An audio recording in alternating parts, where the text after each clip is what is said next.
Now, last part, next but last one, cooperative marketing. Fisherman cooperative society formation हमने देखा था. अब cooperative marketing, marketing the product on cooperative basis, that is cooperative marketing. So it is the system by means of which fishermen joins together. It is the system by means of which fishermen joins together to carry out some or all the processes, कुछ या सभी, some or all the processes involved to bring their goods from producer to consumer. From producer to consumer, producer से consumer तक product लाने के लिए जितनी भी अरेंजमेंट करनी पड़ती है वो सभी की सभी अरेंजमेंट जिस सिस्टम के माध्यम से की जाती है, that is called as cooperative marketing. Now next is objectives of cooperative marketing. Objective of cooperative marketing. Now, so far as the objectives of cooperative marketing are concerned, the cooperative marketing of agriculture, cooperative marketing of agriculture from its produce is necessary not only for stabilizing the market. It is not necessary for stabilizing the market, but also it is mainly concerned with the orderly and regular supply as per the order. जैसी order आएगी वो हिसाब से regular supply होना जरूरी है. Regularly supply of commodities, ठीक है. And also for improving the economic conditions of the producer by strengthening his bargaining power. Order the supply करना है, प्रोडक्ट का कमोडिटी का रेगुलर सप्लाई करना है, और साथ में ही बार्गेनिंग पावर जो है प्रोड्यूसर की, वो एग्रीकल्चरिस्ट है या फिशरमैन है, उसकी बार्गेनिंग पावर को इंक्रीज करना है in order to uplift its economical condition. ये सबसे मेन ऑब्जेक्टिव है कोऑपरेटिव मार्केटिंग का. तो ये include to sell the members product directly in the district market. Cooperative marketing के हिसाब से जहां खरीदे, जहां प्रोड्यूस किया, फिश लैंडिंग सेंटर से फिश लिया और वहीं बेचा हिस्सा में, it is directly transported to district market and in the state market which will attract the best price for their product. उनके प्रोडक्ट के लिए वो स्टेट लेवल का मार्केट हो चाहे डिस्ट्रिक्ट लेवल का हो, जहां बेस्ट प्राइस उनके कमोडिटी की उनको मिलती है, वहां पर उसे बेचा जाएगा. Then it also help the member to produce the best product and the product having in most demand. जो प्रोडक्ट डिमांड में है वही प्रोडक्ट प्रोड्यूस करना है, और उसकी जो क्वालिटी है, that quality should be best so that it will attract maximum price for the beneficial of the fisherman. Then it grade the product in such a way that best price is obtained for all qualities. यहाँ पर product जो है उसका gradation किया जाएगा. और you know it very well, the graded commodities, they enjoy ready market, they acquire best price, and obviously aggregate price that will be advantageous to the producer. Then the aim of handling the crop cleanly without damage. अगर crop fishes अगर damage होते हैं तो they will not acquire the best price, इसलिए उसे cleanly और neatly handle करना जरूरी है, so that it will increase its value and not decrease the value. Then by advance fair terms it help the member to finance himself while waiting for his crop to ripen. जब तक उसका crop तैयार नहीं होता, बेचने के लायक नहीं बनता, तब तक उसे इकोनॉमिकली हेल्प की जाएगी, फाइनेंस के रूप में उसे हेल्प की जाएगी, सो दैट वो क्रॉप राइपन होने तक वेट कर सकेगा. He can wait to ripen the crop so that it will acquire best price in the market. That will be also advantageous. Then it gives farmer a better understanding of all the processes in the marketing process, all the stages in marketing process. Marketing process में कौन से stages आते हैं? Procuring, transportation, storage, cold storage, preservation, preparation of by products वगैरह वगैरह. तो सभी stages की मार्केटिंग में उसे आइडिया कोऑपरेटिव मार्केटिंग के माध्यम से मिलेगी. दस the services rendered by cooperative societies. Next is services rendered by cooperative societies.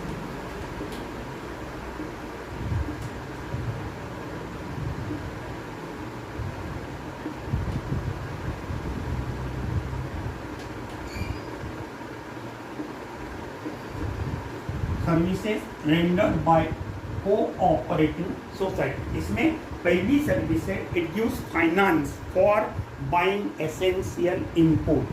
अब जैसा फिशिंग के लिए नेट्स है, गियर्स है, तो ये परचेस करने के लिए कोऑपरेटिव मार्केटिंग सोसाइटी फिशरमैन को या उनके ग्रुप को फाइनेंस करेगी. Then it help the member for presenting the commodities, storing and transporting them quickly and cheaply in the market. जो भी कमोडिटी, जो भी फिशेज है या एग्रीकल्चरल क्रॉप है जहाँ से वो कलेक्ट किया है, वहाँ से चीप स्टोरेज और चीपली, सस्ते में स्टोरेज और सस्ते में transportation to different market which will attract the maximum price, ये भी किया जाएगा.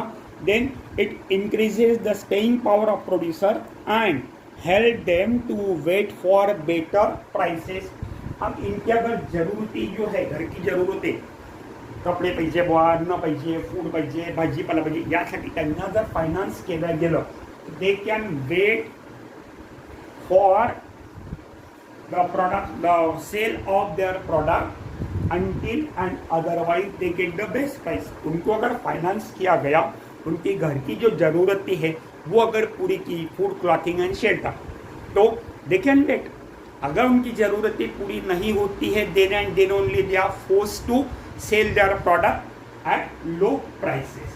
Then it neglect middleman so that the producer income will also increases. मैंने पहले कहा था कि जो मिडलमैन है, एजेंट है, होलसेलर है, रिटेलर है, दे एक्सप्लॉइट द फिशरमैन. तो कोऑपरेटिव मार्केटिंग के माध्यम से इन मिडलमैन को अगर निकाल दिया गया, निग्लेक्ट किया गया, तो नेचुरली प्रोड्यूसर और कंज्यूमर, इनके बीच में डायरेक्ट कांटेक्ट होगा और कंज्यूमर जो प्राइस दे रहा है वो एक्चुअल प्राइस इनको, प्रोड्यूसर को मिलेगी. And then it help the producer by proper grading of the commodities. Commodities जो उनका जो प्रोडक्ट है, वो प्रोडक्ट का प्रॉपर ग्रेडिंग करने के लिए मदद करेगी. Then role of cooperative marketing.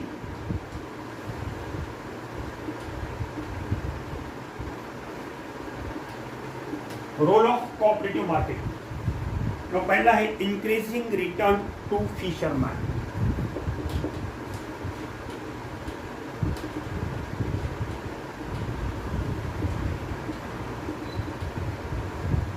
Increasing return to fisherman. Now cooperative marketing जो है, it increases the receipt of fisherman from sale of his product, produce. कैसे करेंगी? इंक्रीज करेगी. पहला, there will be an increasing bargaining power of the fisherman so that the fisherman get full return of product. bargaining power बढ़ जाएगी क्योंकि उसे full return of his product मिल रहे हैं. then collective bargaining power of fisherman also affect the price of product and it is useful for collective welfare of fisherman. सभी साथ में अगर पूरा लॉट में अगर बेचेंगे तो वो लॉट की कीमत उनको अच्छी आएगी और कलेक्टिवली वो डिस्ट्रीब्यूट होगा, इक्वल डिस्ट्रीब्यूशन होगा, तो ऑल आर बेनिफिटेड.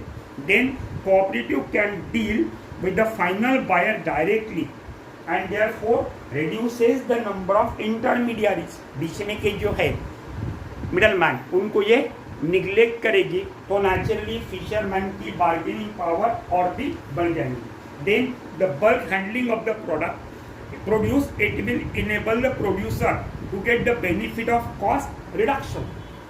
इतना बड़ा बल्क 1000 किलो फिश और 10 किलो फिश फर्क पड़ेगा ना. 10 किलो फिश बॉम्बे नहीं बेच सकते, 1000 किलो फिश बॉम्बे बेच सकते क्योंकि अपोलो मार्केट से बॉम्बे मार्केट में प्राइस ज़्यादा है.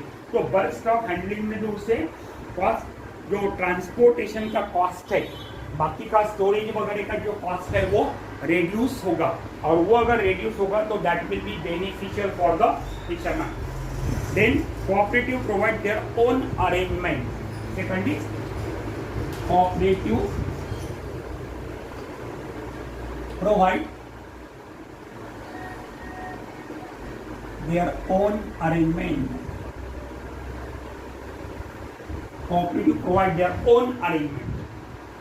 Now cooperative जो है ये एक इंस्टीट्यूशन है and they should have no difficulty in arranging the finance. इनको फाइनेंस अरेंज करने में कोई डिफिकल्टी नहीं होगी for the infrastructure at low cost.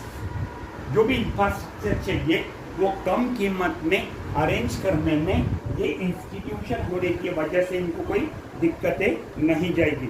Godowns है, वेयर हाउसेस है, they provide means for storage of the goods unless and otherwise they attract the best price in the market and thus it helps in increasing the capacity of the producer to bargain and influence market prices. Then cooperative can have their own facilities. cooperative को marketing में खुद की facility भी हो सकती है जैसा कि ग्राइंडिंग है और आइडेंटिफिकेशन ऑफ डिफरेंट प्रोडक्ट्स, उनमें क्वालिटीज क्वांटिटी वगैरह हो. Then the arrangement of regular supply of produce. Regular supply of produce, regular अगर सप्लाई होगा तो मार्केट में डिमांड क्रिएट होगी एंड रेगुलर सप्लाई की वजह से once the demand is created that demand it will be maintain, it will be also try to increase. उसके बाद में up to date information about the price structure कैसा है उसके बारे में अप टू डेट इंफॉर्मेशन इनको मिलेगी. बाद में production depending upon this price fluctuation and demand and like and dislike of the product, the fisherman or the producer will get idea to produce which type of product. Then supply inputs. These are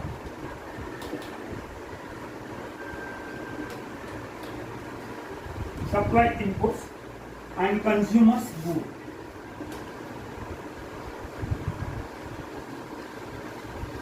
supply inputs and consumers. Now cooperative marketing society जो है they can easily and cheaply undertake the supply of inputs like boats, gears, fishing nets, consumer goods like clothes, then food grains, then medicine वगैरह. And the society can purchase on behalf of fisherman by purchasing a big lot. और अगर वो big lot में purchase करेंगे तो naturally इनको ये produce थोड़े से कम प्राइस में मिलेंगे तो that will be beneficial for the fisherman. और दूसरी तरफ में दे ऑल्सो फिशरमैन को ये क्रेडिट पर देंगे, क्रेडिट पर, नकदी पैसा नहीं, क्रेडिट पर कि भाई आप कमान आने के बाद में आप बेचो, उसके बाद में उसमें से हम रिटर्न ले लेंगे. So the credit granted by societies can be deducted from the receipt of the sale of the product. जो प्रोडक्ट बेचेगा उसमें से फिर वो क्रेडिट के रूप में जो पैसा दिया गया, फाइनेंशियल हेल्प की गई, वो वापस लिया जाएगा. ठीक है. Then secondly the bulk buying of inputs and consumers good marketing society at wholesale rate. बराबर है. एंड ये फिर होलसेल रेट पर अगर लेंगे तो ये सस्ता मिलेगा तो यहाँ पर भी इनका फायदा होगा फिशरमैन का. देन तीसरा, the small fisherman find it difficult to hunt for this inputs. Gear कुटे में चाहिए, बोट्स कहाँ मिलेगी, नेट्स कहाँ मिलेगी, ये अकेले फिशरमैन को ढूंढने में काफ़ी दिक्कतें जाती है, काफ़ी प्रॉब्लम होता है, and therefore they have to suffer from their non availability. अगर बोट ही नहीं मिली तो बेचारा बड़े साइज के पॉन्ड में, बड़े साइज के लेक में, रिजर्वायर में नेटिंग ऑपरेशन नहीं कर सकता, प्रोक्यूरिंग ऑफ फिशेस नहीं कर सकता। तो ऐसे कंडीशन में cooperative can devote themselves to arrange them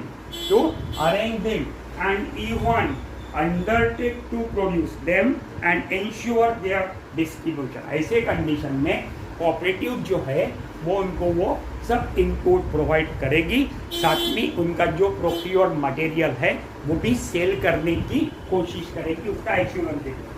then अलग अलग सोसाइटीज का लिंकिंग करना, linking, credit, processing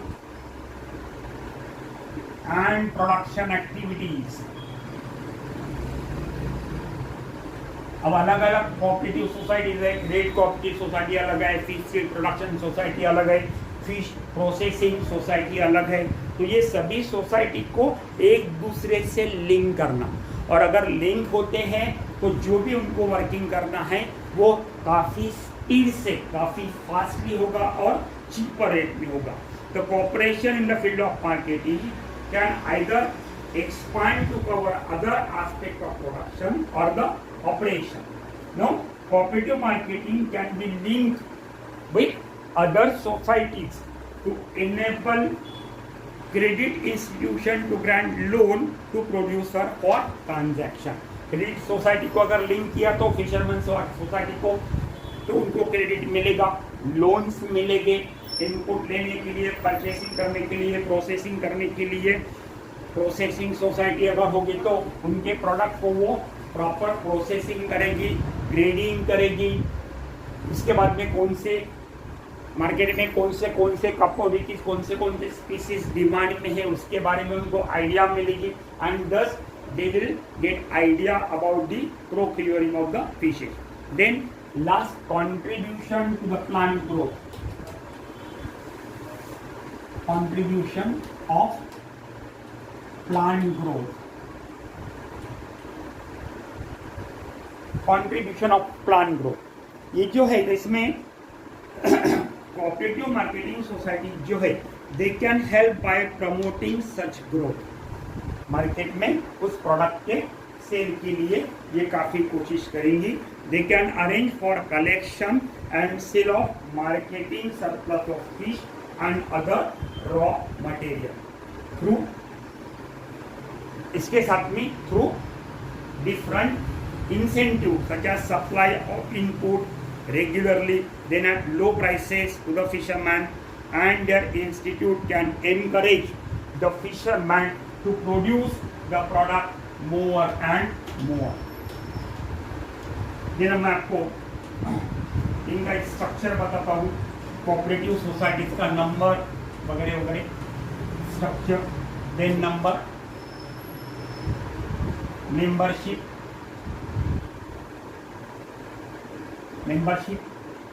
then share capital, then turnover and import.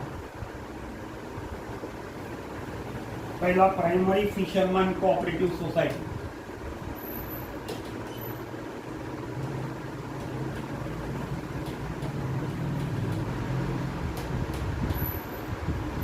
Primary fisherman cooperative society member है 7331, नंबर है 7331। महाराष्ट्र लेवल पर 7331 प्राइमरी फिशरमैन कोऑपरेटिव सोसाइटी है। उनकी membership है 5,97,000।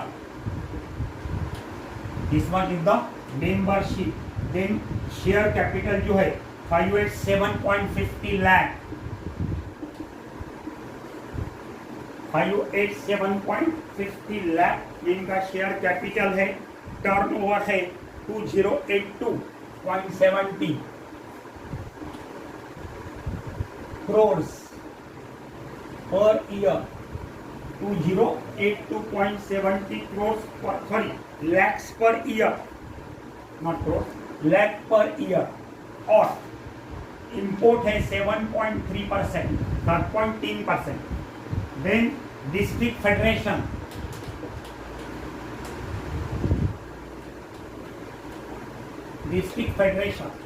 इनके नंबर है कुल 72, 72.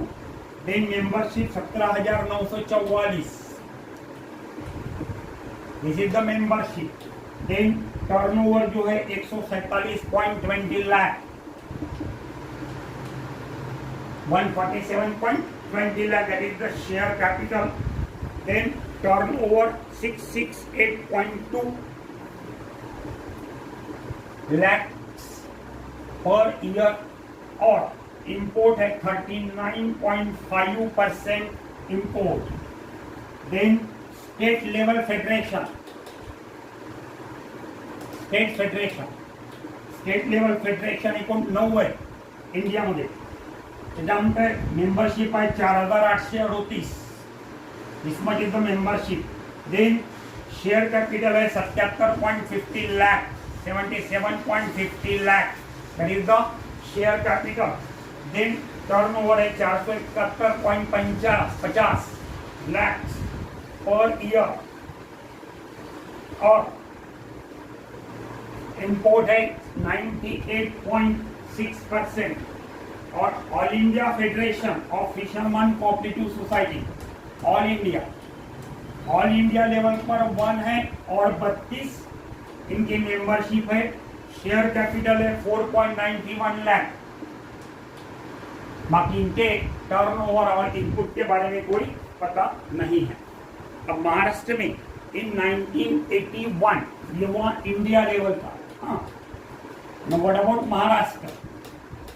महाराष्ट्र में 1981 में there were 712 primary fisherman cooperative societies with the membership of 1,20,000. 1,20,000 membership थी इनकी, और टोटल टर्नओवर था 1,550. Total turnover 1,550 lakh per year, और शेयर कैपिटल था 230 lakh. Share capital was 230 lakh. That was the share capital.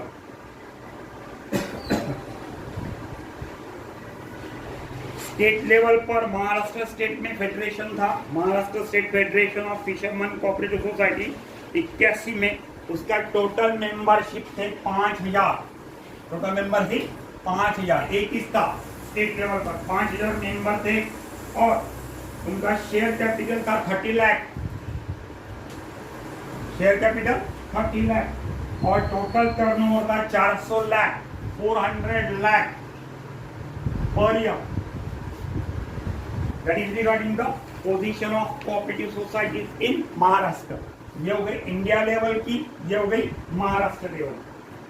Then fisherman cooperative, last part of this chapter. Fisherman cooperatives.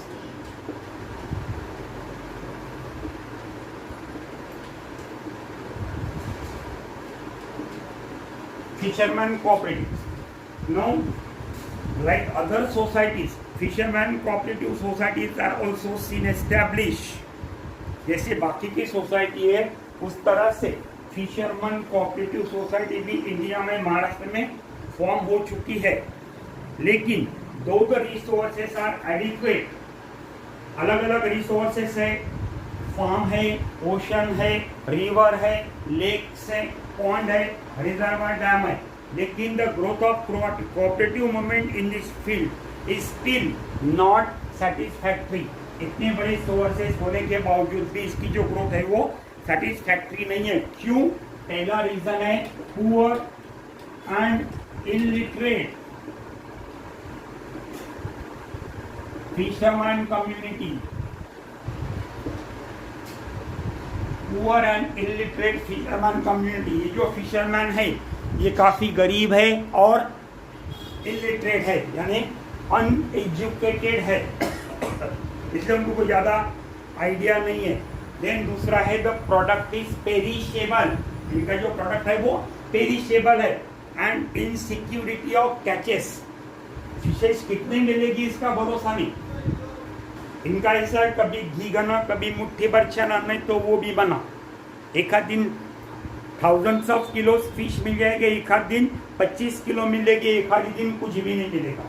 तो insecurity of catches as regard to the marine sector में inadequate labour facilities, it leads to consequences.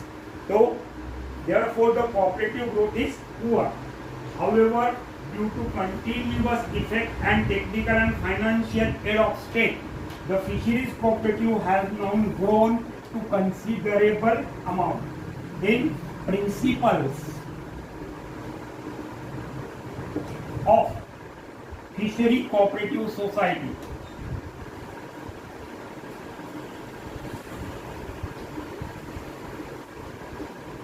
Principles of fishery cooperative society. Now, it is voluntary association. Remember, it is voluntary association. It is voluntary association of economically weak person. Economically weak person का ये voluntary association है, who cannot face their problem unless and otherwise they unite together, they come together. No one is forced to join or withdraw against his wish. उसकी अगर इच्छा नहीं होगी तो उसे मेंबरशिप ज्वाइन करने के लिए कोई फोर्स नहीं कर सकता, या इच्छा होगी तो जानबूझकर उसे मेंबर अगर होगा तो उसे मेंबरशिप से डिलीट नहीं किया जा सकता. Then it is an only association but also an undertaking which is run on business principle. ये अंडरटेकिंग है लेकिन ये बिजनेस प्रिंसिपल पर है. It is not a philanthropic association. सामाजिक कार्य करनारी नहीं है, ये बिजनेस प्रिंसिपल पर रन होने वाली सोसाइटी है, वॉलेंटरी बेसिस पर नहीं है. जैसा रेड क्रॉस सोसाइटी है, वॉलेंटरी बेसिस पर विदाउट टेकिंग एनी प्राइस और any grants from anybody. They render their services to the society. That is philanthropic association. Then it is democratic organization based on the principle of unity. It is based on the principle of unity. Then economy, equality and liberty. That is regarding the democratic organization. Then mutual help. इसका जो मोटो है, it is each for all and all for each. इसका मोटो क्या है? Each for all and all for each. That is the motto of Fishermen Cooperative Society. Then collective welfare. Next is collective welfare.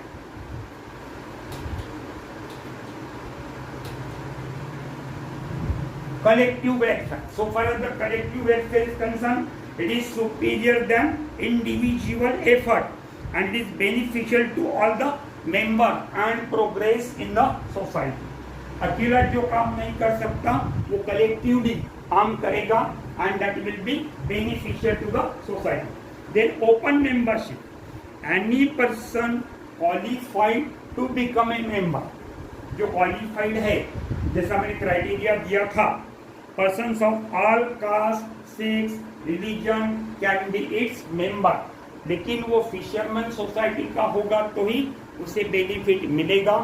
बगैर fisherman society का होगा, बगैर fisherman community का होगा तो वो वॉलेंटरी मेंबर रहेगा.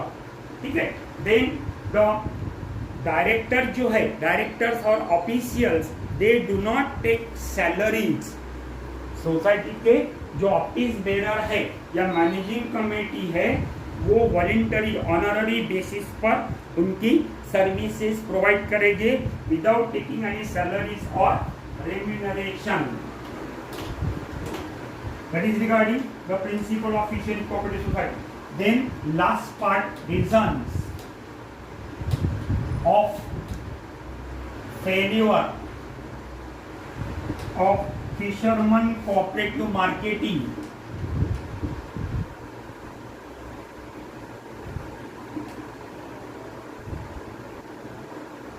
in India. reasons of failure of fisherman cooperative marketing in India. And it first is the fishermen are of an uneducated class. Fisherman जो है वो uneducated है. दूसरा, membership is not according to the principles of voluntarism. Voluntary के हिसाब से membership नहीं है.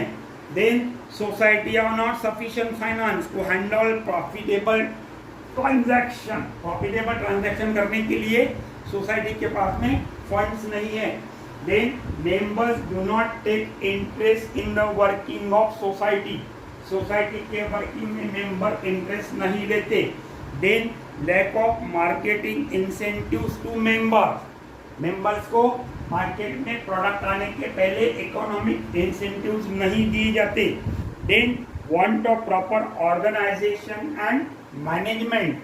यहाँ पर जो भी लोग हैं, ऑफिस बेरर है या कमेटी के लोग हैं, they are not properly trained, therefore there is lack of proper organisation. Then most of the societies are only credit societies. Maximum societies जो है वो क्रेडिट सोसाइटीज है. फिशरमैन उनसे लोन ले लेते हैं और लेने के बाद में देने का, वापस लौटाने का काम ही नहीं. इसलिए काफ़ी सारी सोसाइटीज डूब चुकी है. And that's the aim of this chapter. यहाँ ये चैप्टर समाप्त हुआ. Thank you.